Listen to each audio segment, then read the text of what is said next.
नमस्कार। विज्ञान प्रभा के आज के अंक में आप सभी दर्शकों का हार्दिक स्वागत और अभिनंदन है। विकास की राह पर मानवता ने कई पड़ाव तय किए हैं। पहला, जब भाप की शक्ति ने मशीनों को गति प्रदान की। दूसरा, जब बिजली ने उत्पादन को गति दी। तीसरा, जब कंप्यूटर और इंटरनेट ने सूचना क्रांति का आगाज़ किया। और अब हम खड़े हैं एक नए दौर के मुहाने पर, जहां तकनीक, कृत्रिम बुद्धिमत्ता और इंटरनेट की शक्ति मिलकर रच रहे हैं इंडस्ट्रियल रिवॉल्यूशन 4.0 की नई गाथा।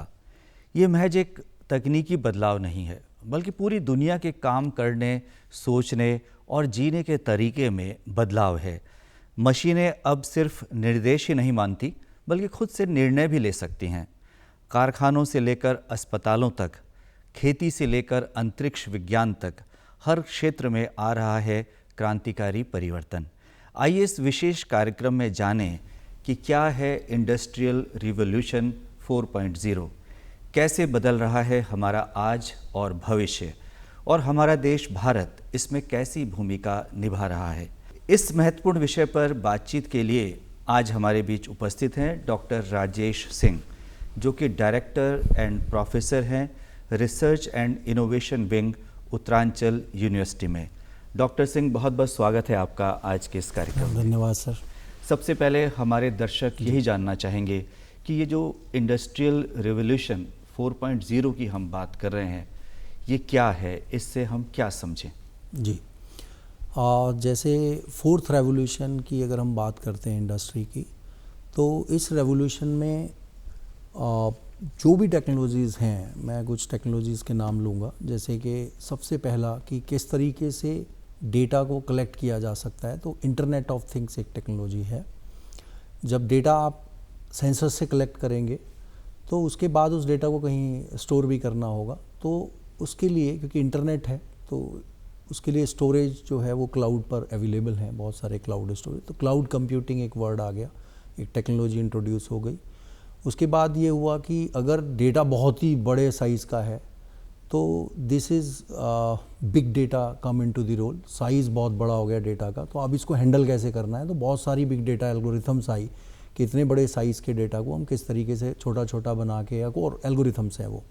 उसके बाद आ गया एक, आपके पास डेटा आ गया, क्लाउड पर है और वो किसी फॉर्मेट में है, एक्सेल में है, CSV फाइल में है, जो सभी जानते हैं।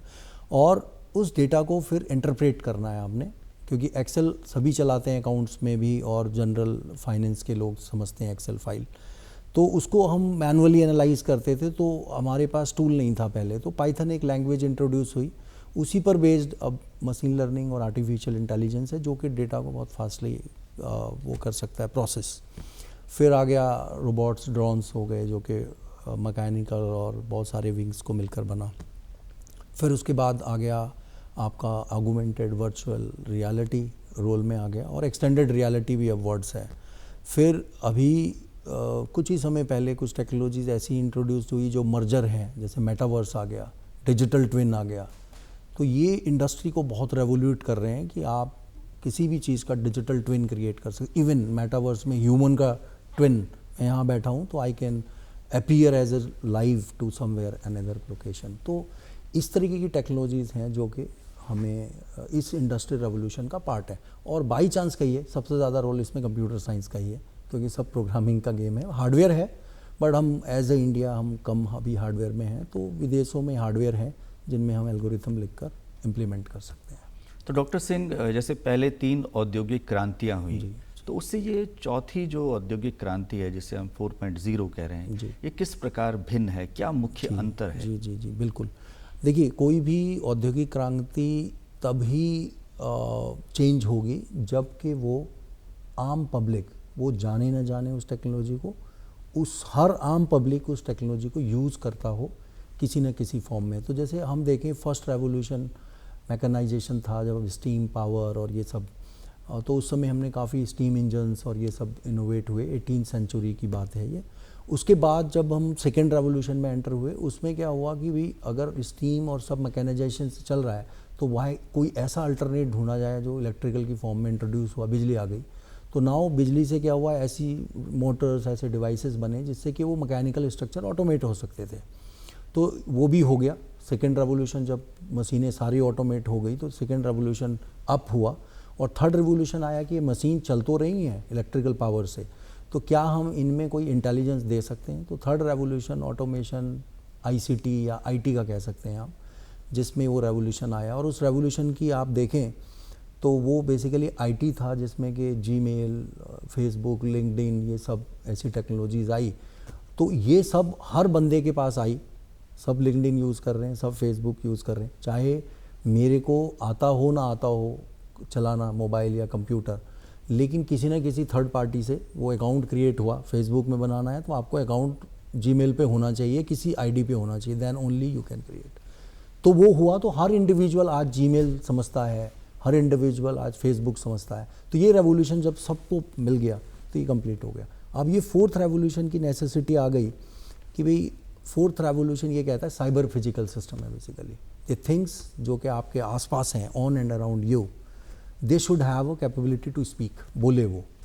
मान लीजिए पानी का गिलास रखा है तो इसकी इतना इंटरेक्शन होना चाहिए मेरी बॉडी के साथ कि ये बता सके कि मेरी बॉडी को कब रिक्वायरमेंट है, ये मुझे रिमाइंड करा सके।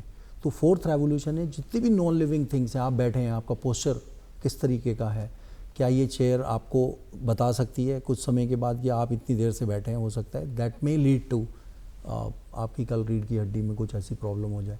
तो इस तरीके की चेयर भी बात कर रही है, और बात कैसे करेगी वो हम आगे प्रश्नों में डिस्कस करेंगे कि चेयर कैसे बात कर सकती है, पानी का गिलास मुझसे कैसे इंटरेक्ट कर सकता है विदाउट मैं खुद भी पी सकता हूँ, ठीक है, ह्यूमन एफर्ट्स हैं, बट ये गिलास मुझे अगर रिमाइंड करा दे कहीं पर, तो ये फोर्थ रेवोल्यूशन है। और आई थिंक फोर्थ रेवोल्यूशन पे ही हम अटके हुए नहीं हैं। हमारा एजुकेशन अगर आप देखेंगे तो फिफ्थ रेवोल्यूशन में एंटर हो गया है, जहाँ पर ह्यूमन सेंट्रिक कंप्यूटिंग की बात हो रही है कि भाई मेरी बॉडी, आपकी बॉडी को वाटर रिक्वायरमेंट, एक जनरल केस स्टडी है। अब किसी को 6 लीटर चाहिए, किसी को 2 लीटर में भी, बॉडी के ऊपर डिपेंड कर रहा है। तो अब बात हो रही है कि भाई जेनरिक तो कर दिया आपने कि पानी पीना है आधे घंटे के बाद, लेकिन कितना पीना है ये तो मेरी बॉडी को पता है ना। तो ये ह्यूमन सेंट्रिक, मेरी बॉडी के हिसाब से ये काम करे, आपकी बॉडी के हिसाब से वो काम करे, आपको कितनी रिक्वायरमेंट है उस हिसाब से रिमाइंडर सेट करे। आपको 2 लीटर में काम चल रहा है तो 2 लीटर मिले, मेरा 3 में चल रहा है तो वो 3 के हिसाब से मुझे रिमाइंड। तो ये ह्यूमन सेंट्रिक कंप्यूटिंग एरा में हम एजुकेशन में आ चुके हैं। फिफ्थ रेवोल्यूशन एजुकेशन में कहीं एंटर कर गया है।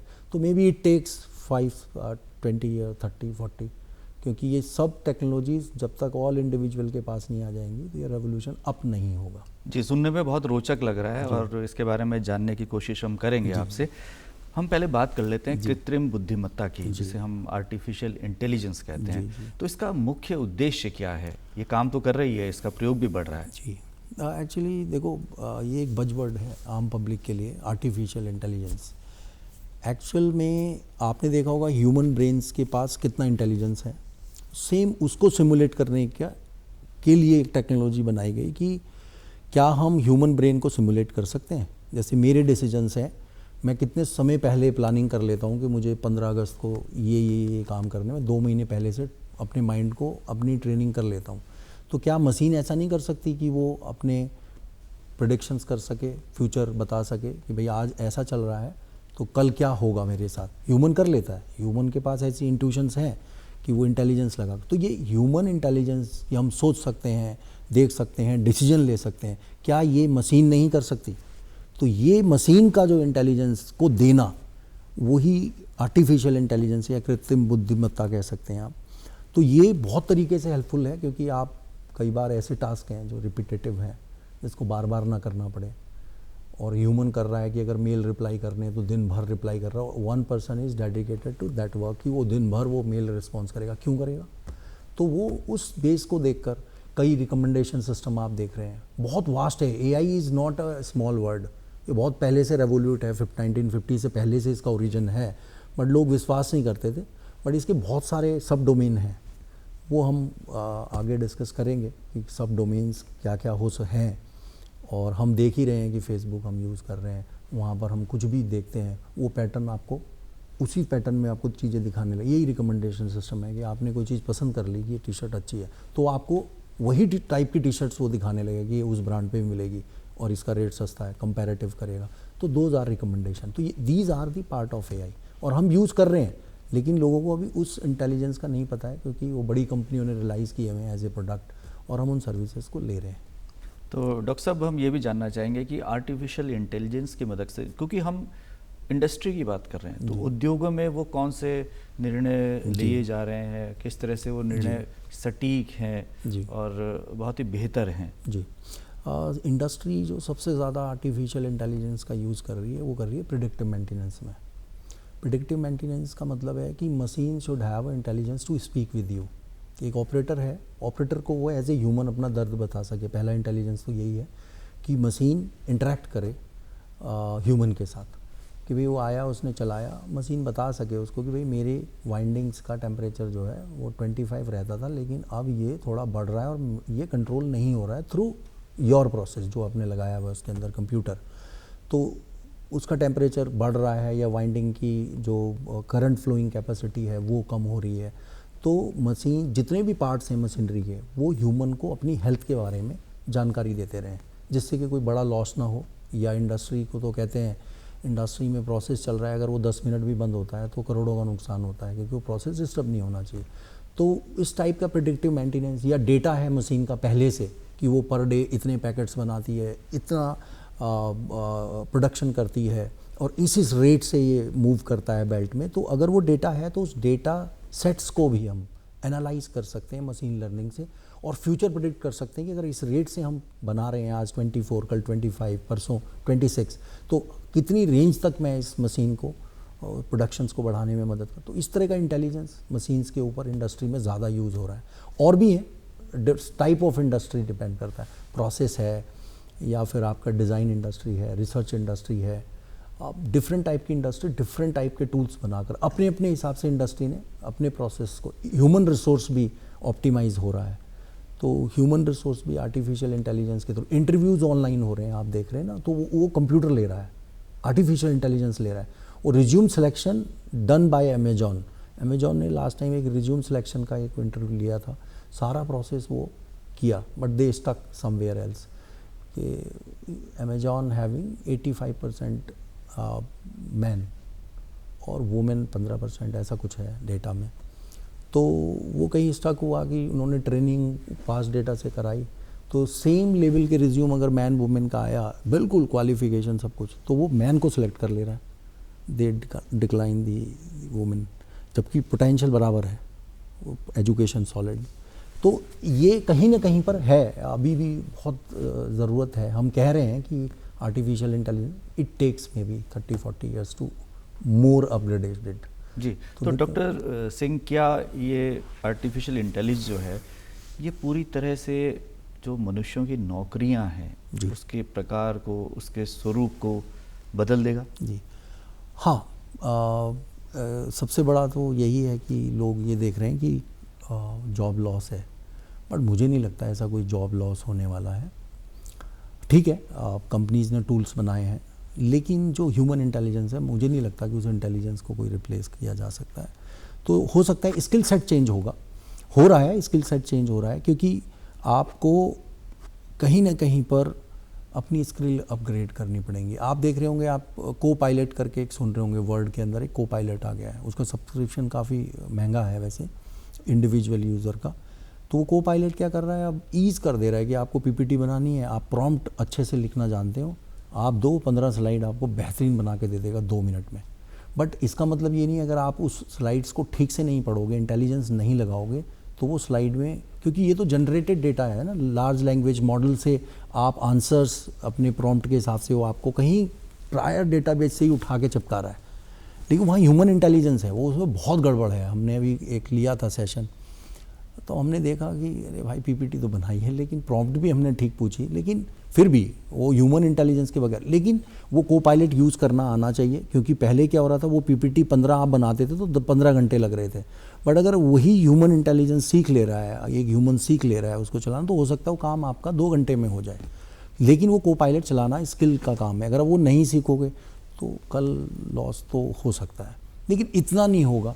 चेंज है, बिहेवियर चेंज होगा जॉब का, बट कहीं जॉब जाने वाली नहीं है, ये मैं इस चीज़ को नहीं मानता हूँ। जी, डॉक्टर सिंह, बहुत सारी वैज्ञानिक शब्दावलियाँ आजकल प्रचलन में हैं और एक नई शब्दावली जो लगातार हम सुन रहे हैं, इंटरनेट ऑफ थिंग्स, IoT। जी, ये तकनीक क्या है और ये तकनीक कैसे काम करती है?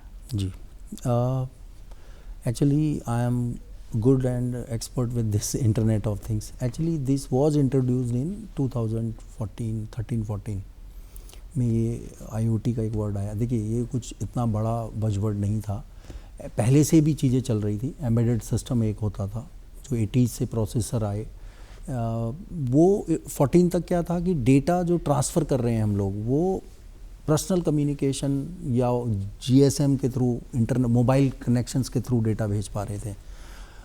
लेकिन एक ऐसा मॉड्यूल्स क्रिएट हुआ जो कि जिसको कहा गया वाईफाई मॉड्यूल, और वो कंट्रोलर के साथ इंटीग्रेट हो गया और वो बन गया फिर कि डेटा को आप डायरेक्ट किसी IP पे पुश कर सकते हो। IP आप समझते हैं इंटरनेट है, तो उस IP पे या क्लाउड सर्वर पे डायरेक्ट पुश कर सकते हो। और सिर्फ एम्बेडेड सिस्टम में एक वाईफाई मॉड्यूल चेंज हुआ है, नथिंग एल्स, पुराना ही है सब। सिर्फ एक मॉड्यूल चेंज हुआ कि भाई जो भी डेटा आपके पास आ रहा है उस डेटा को आप हार्ड डिस्क में रखो, मशीन में रखो। इससे बेटर है you keep that somewhere in cloud server. Cloud server हम तो बोल रहे हैं कि अमेजॉन का क्लाउड सर्वर ले लें हम, लेकिन उस क्लाउड सर्वर का भी हार्डवेयर है कहीं ना कहीं। अमेजॉन का AWS है तो उसका क्लाउड सर्वर कहीं विदेश में है, वो हार्डवेयर है पूरा। जो हम देख रहे हैं कि जितना आपकी बिल्डिंग है या और भी इतने बड़े बड़े डेटा सेंटर बने हुए हैं, उनमें बहुत हीट भी, बहुत उसके नेगेटिव इम्पैक्ट भी हैं ग्लोबल वार्मिंग पे। तो बहुत सारे क्लाउड सर्वर बने हार्डवेयर हैं उनके, लेकिन इंडिया में या कहीं भी वो सब हम क्या कर रहे हैं, सॉफ्टवेयरली उस क्लाउड स्पेस को वहीं उनके सर्वर पे अपना लॉगिन ID बना के वहाँ पे डेटा सेव कर ले रहे हैं। जीमेल बेस्ट एग्जांपल है, आप देखते होंगे 15 GB का फ्री मिलता है आपको, तो आपके मेल आते रहते हैं, फ़ोटो आ रही है, तो एक समय के बाद 15 GB जैसे हो जाएगा तो आपको रिमाइंड कराता है कि, तो वो क्लाउड सर्वर ही है, means your Gmails recorded somewhere.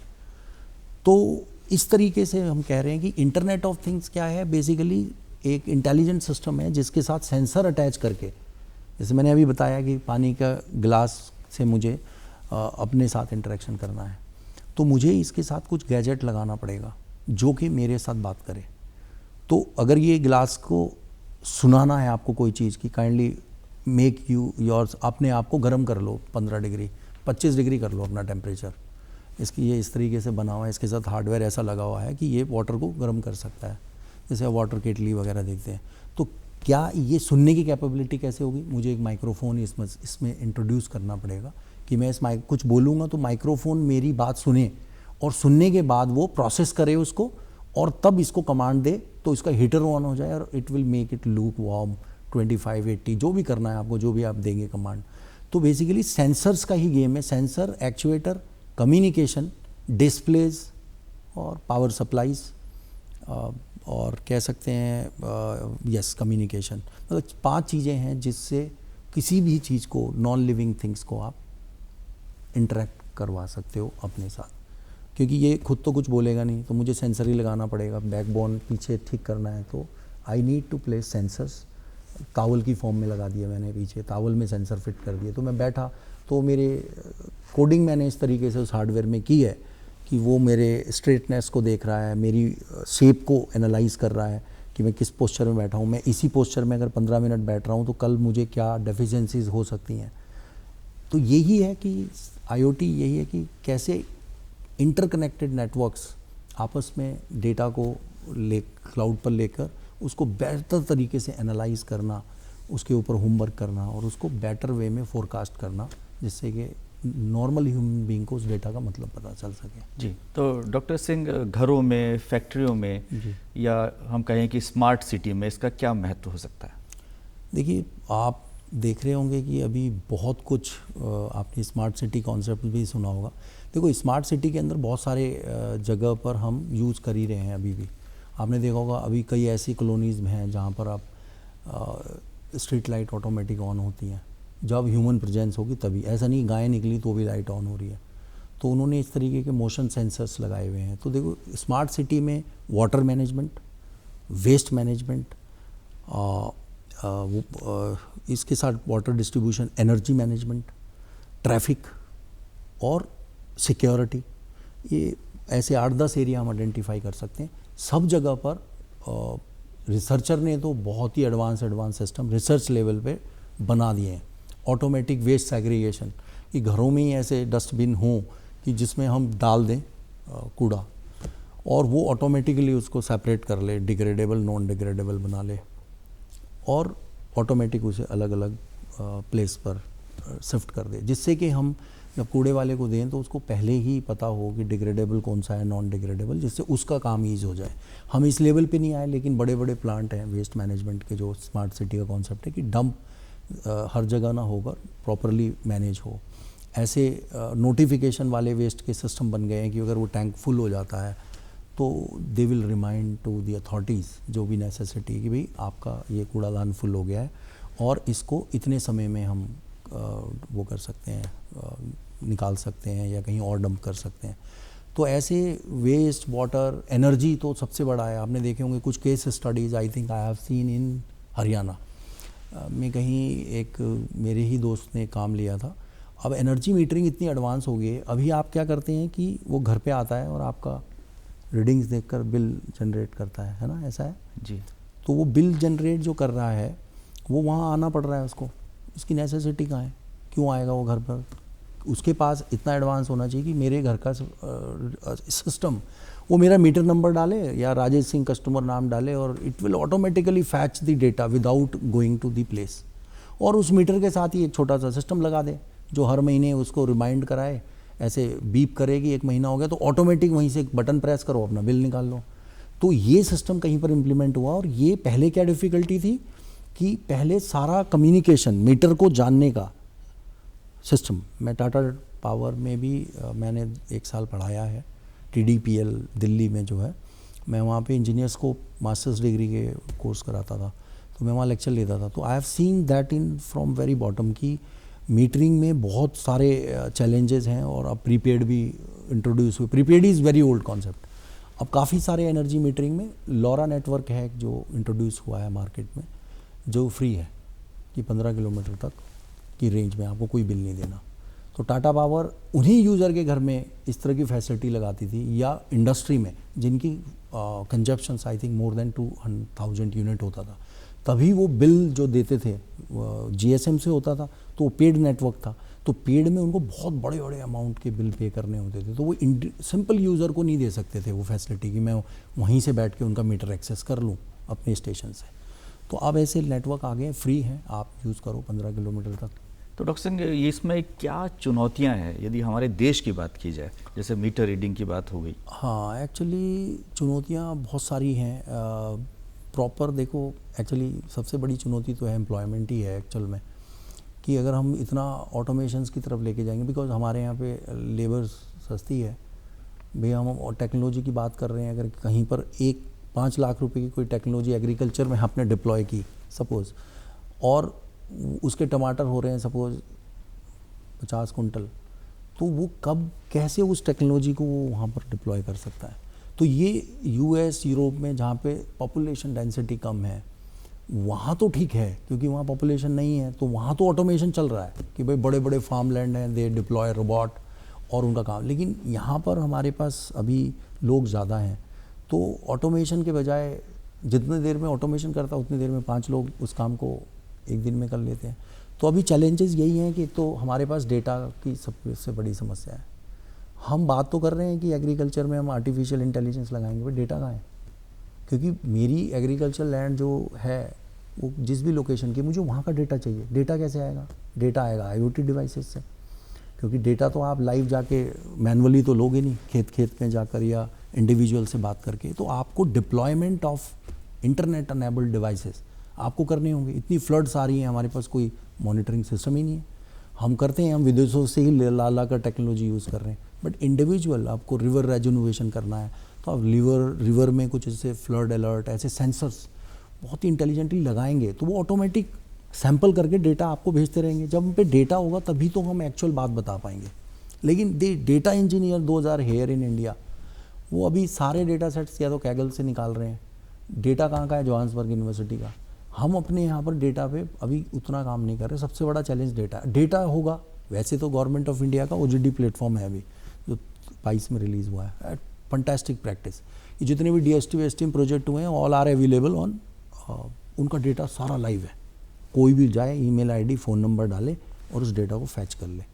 But वो डेटा इतना वो नहीं है, स्कूल्स चिल्ड्रंस का है, एग्रीकल्चर भी है, टूरिज़्म भी है, बट उस डेटा से उतनी मीनिंगफुल इंसाइट नहीं मिलेगी जितनी मीनिंगफुल आपको सेंसर डिप्लॉयमेंट से करना है। उसमें investment is the first day. तो हम अभी कभी चैलेंज है डेटा में, डेटा जितना अच्छा होगा आर्टिफिशियल इंटेलिजेंस उतना अच्छा काम करेगी। जी डॉक्टर सिंह, अब बात करते हैं क्लाउड कंप्यूटिंग की और रोबोटिक्स की। जी, इसका जो आपसी समन्वय है वो किस तरह से कार्य करता है? देखिए मैंने आपको भी बताया है कि डेटा जो रहेगा वो जब भी सेंसर से निकलेगा तो कहीं ना कहीं क्लाउड पे आपको डेटाबेस में स्टोर करना पड़ेगा। तो अब डेटा स्टोर हो गया, तो अब उस डेटा को किस तरीके से हम, एक रोबोट है सपोज़, उस रोबोट को हम फंक्शनल कराना चाह रहे हैं, तो डेटा यहाँ से क्लाउड से कैसे फैच करें। तो क्लाउड के अंदर भी बहुत सारी क्लाउड कंप्यूटिंग एल्गोरिथम्स हैं जिनके थ्रू हम उस डेटा को उस मशीन तक पहुँचाने के लिए एल्गोरिथमिक या उस डेटा के साथ प्ले करना कि किस तरीके से उसको मैनेज करें, उस डेटा में प्री प्रोसेस कैसे करें कि डेटा बहुत ही हेल्दी हो। ऐसा ना हो कि अपने एक सेंसस का डेटा लिया और नॉर्मल वैल्यूज़ 30 चल रही थी और अचानक से एक वैल्यू आ गई 500। तो हमें ये पता है कि अचानक एक बार आई वो माइक्रो सेकंड के लिए, बाकी नहीं आई, तो मैं उसका रीजन ढूंढूं कि वो 500 क्यों आई। तो हो सकता है कि वो कोई ऐसा सिस्टम ने फॉल्स कर दिया हो जिससे कि वो रीडिंग्स हो गई। तो उस डेटा को हमें बैलेंस भी करना है, ऐसा ना हो कि उस 500 से एवरेज ही बिगड़ जाए, क्योंकि था तो 30-31 ही वैल्यू, लेकिन अचानक से 500 कैसे आया। तो उस डेटा को प्री प्रोसेस करना है। तो ऐसे क्लाउड की एल्गोरिथम है और रोबोट्स हैं। तो अभी ऐसे बहुत सारे टूल्स आ गए हैं, मशीन्स आ गई हैं। आपने देखा होगा कई ऐसे स्टार्टअप हैं जो कहते हैं कि आपको अगर कुछ सपोज शूज़ बनवाने हैं, अभी ऐसे प्लेटफॉर्म है जिसमें आप कोई भी रैंडम शूज़ का डिज़ाइन बना के एप्लीकेशन है उसमें डाल दो, फ़ोटो खींच के डाल दो कि मुझे ऐसा शूज़ पहनना है, ऐसा सुंदर लगे वो, वट एवर यू फील, चाहे वो, तो वो प्लेटफॉर्म उसको लेता है, आपकी ईमेल आईडी वो सब पूछ लेगा, सारी डिटेल लेगा आपकी, क्योंकि आप उसके लिए वो काम करेगा और आपको कहीं ना कहीं पे बाद में पे भी करना पड़ेगा। तो वो आपको डिज़ाइन बताएगा कि जो आपने बनाया उसके टूल से वो आपको भेजेगा कि मैंने ये 6 डिज़ाइन बनाए हैं आपके थॉट प्रोसेस पे, तो which one would you like. तो आप उसको सेलेक्ट कर लो कि आपको जो पसंद आ गया, आप उसको कमांड दे दो। तो वो कमांड सीधे इंडस्ट्री में गई और इंडस्ट्री से क्लाउड पे है, मतलब इंडस्ट्री के पास आ गई और वहाँ से वो डायरेक्ट मशीन को चली जा रही है और मशीन उसी टाइप का शूज डिज़ाइन कर दे रहा है ऑटोमेटिक। ये सबसे बेस्ट एग्जांपल है, इसको कहते हैं क्लाउड असिस्टेड रोबोट्स, कि जो मैंने यहाँ से अपलोड की इमेज वो क्लाउड पे गई, कहीं ना कहीं वो एप्लीकेशन क्लाउड पे ही जारी होगी। तो यहाँ से एक डिज़ाइन से आप अपना शूज़ अपने घर पे मंगवा सकते हो और वहाँ पे ह्यूमन नहीं है, the machines are making those shoes. ये पारंपरिक जो रोबोट्स है उससे बेहतर कार्य कर रहा है। यस, बिल्कुल है, क्योंकि हमारा रीच कि मैं मोबाइल एप्लीकेशन से कुछ ऑर्डर कर रहा हूँ अभी, तो वो ईजीएस्ट वे है, क्योंकि मोबाइल तो हमारे पास हमेशा ही रहता है। जी डॉक्टर साहब, मशीन लर्निंग और बिग डाटा एनालिटिक्स ये क्या है, हमारे दर्शकों को समझाएं। जैसे मैंने आपको पहले एक छोटा सा डिस्कशन किया था कि बिग डेटा कॉन्सेप्ट जो है वो साइज़ है कि कोई फील्ड जहाँ से हम डेटा कलेक्ट कर रहे हैं अगर वो उसका साइज़ बहुत बड़ा हो जाए। एक सिंपल सा एग्जांपल लीजिए आप कि मैंने एक सेंसस लगाया और मुझे हर सेकंड उसका डेटा चाहिए विद टाइम स्टैम्प, कितने बज के इतने मिनट इतने सेकंड पे ये डेटा आया। तो आप अगर 1 सेकंड का सैम्पलिंग टाइम देंगे तो आप सोचो 1 मिनट में 60 रीडिंग्स हुई और 1 घंटे में 60 क्रॉस 60 हुई। अगर आप ऐसे मैप करें तो आप सोचें कि 1 साल में वो वैल्यूज़ कितनी रोज़ फिल करेगी। तो आप देखें तो 10-20 लाख वो रीडिंग्स आपके उसमें आ जाएगी। और अगर यही डेटा आपने 10 साल के लिए किया तो वो रीडिंग्स जो है करोड्स में पहुंच गई। तो डेटा करोड्स में जाएगा तो ये बहुत ही बड़े साइज़ का डेटा हो गया। अब इस डेटा को हैंडल करना है हमें, ऐसा तो कर नहीं सकते कि करोड़ रीडिंग्स को हमने उठाया। तो ऐसी कुछ रिसर्चर्स ने ऐसी बहुत एल्गोरिथम है, आई थिंक मोर देन 100 ही कैसे हो, ज़्यादा ही होंगी, जो कि उस डेटा को कैसे हैंडल करना है। इतनी सारी रीडिंग्स हैं, हमने सीधे ही उस मशीन को दे दिया या आर्टिफिशियल इंटेलिजेंस मॉडल को दे दिया, तो इतना बड़ा डेटा अगर साइज़ इज़ टू लार्ज, तो आप सोचें कि उस डेटा को आपने पहले छोटे छोटे किसी बंच में ब्रेक करके और फिर इंडिविजुअल एनालाइज करके और फिर आप बाद में उनको ऐड करके और एक फाइनल रिजल्ट निकाल सकते हैं। तो बिग डेटा है ज़्यादा बहुत ही, अगर मैं तो एक सेंसर की बात कर रहा हूँ, यहाँ पे तो इतनी पॉपुलेशन है, पूरे वर्ल्ड में जो पॉपुलेशन है, अगर उसके 5% ने भी ऐसे सेंसर्स लगाए होंगे तो सोचो कितना लार्ज साइज़ का डेटा होगा जिसको हमें हैंडल करना सीखना है। तो ये एक बहुत बड़ी चुनौती है। डेटा जैसे आपने कहा, इसका भंडारण, उसको सुरक्षित रखना। डॉक्टर सिंह, अंत में मैं आपसे जानना चाहूँगा, क्या आधुनिक भारतीय शिक्षा प्रणाली इंडस्ट्रियल रेवोल्यूशन 4.0 के अनुरूप है? हाँ, हम लोग अभी बहुत सारा जो गवर्नमेंट है हमारी, आई थिंक 14 के बाद ही I have seen so many things, innovation पे हम बहुत अच्छा काम कर रहे हैं।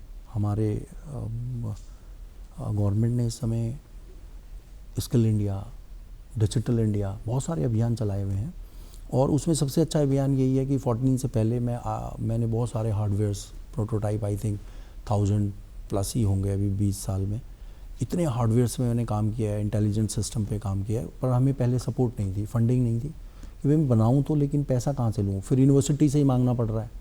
तो हमारे सीनियर्स या वाइस चांसलर, सीनियर, सभी को ये रहता है कि भाई कहीं से सरकार से लो ना पैसा, अगर बनाना है तो उसमें गवर्नमेंट फंडिंग लो, लेकिन पहले नहीं थी ये फैसिलिटी। नाउ गवर्नमेंट के पास बहुत ज़्यादा फंड है कि भाई इनोवेट करो and do something for India. तो हम बहुत ही इंक्लाइंड हैं स्किल की फॉर्म में, स्किल डेवलपमेंट के कोर्स हैं, डिजिटलाइजेशन के बहुत सारे कोर्स चले हुए हैं। प्लेटफॉर्म देखो, स्वयं पोर्टल है, एक NPTEL का अपना पोर्टल है, जहां आप प्राइवेट में पढ़ रहे हो लेकिन आप IITs के लेक्चर्स को, टीचर्स को सुन सकते हो। तो अभी हम फ्लो में हैं, और मुझे लगता है कि कुछ ही समय में, इवन आपने देखा होगा VLSI में हमने फैब की 3 बड़ी फैक्ट्रीज इंडिया में लगाई हैं। तो यहीं पर हम वीक थे, एक्चुअली चिप में ही हम वीक हैं, otherwise India is not a weak, India is a master mind with IT। हम कंप्यूटर में तो बहुत स्ट्रॉन्ग है, और ये मशीन लर्निंग, AI तो मुझे लगता है हमसे बेहतर, इंडियन से बेहतर नहीं किसी को, इम्प्लीमेंटेशन मीन्स कोडिंग, बट हम वी फील्ड विद हार्डवेयर। जी डॉक्टर सिंह, आपने बहुत ही महत्वपूर्ण जानकारी हमारे दर्शकों के साथ साझा की। निश्चित तौर पर यह बातचीत बहुत ही लाभप्रद साबित होगी। आप हमारे स्टूडियोज़ में आए, आपका बहुत बहुत आभार, धन्यवाद। तो दर्शकों, आज के इस कार्यक्रम में हमने जाना कैसे बदल रही है दुनिया इंडस्ट्रियल रेवोल्यूशन 4.0 के प्रभाव से। कृत्रिम बुद्धिमत्ता, robotic, internet of things, big data और ऑटोमेशन अब केवल वैज्ञानिक शब्द नहीं है, बल्कि हमारे जीवन का हिस्सा बनते जा रहे हैं। ये बदलाव जितना तेज़ है उतना ज़रूरी भी है। इसके साथ कदम से कदम मिलाकर आगे चलना। चुनौतियां हैं, रोज़गार के स्वरूप बदल रहे हैं, लेकिन अवसर भी हैं। ज़रूरत है शिक्षा, कौशल और सोच में परिवर्तन की। भारत युवा शक्ति और तकनीकी नवाचारों के बल पर इस चौथी औद्योगिक क्रांति को न केवल आत्मसात कर रहा है, बल्कि वैश्विक मंच पर एक तकनीकी नेतृत्वकर्ता बनकर उभर रहा है। इंडस्ट्रियल रिवॉल्यूशन 4.0 मानवता की एक उड़ान है। आओ हम भी साथ उड़ें। फिर मिलेंगे एक नए विषय के साथ। तब तक के लिए नमस्कार।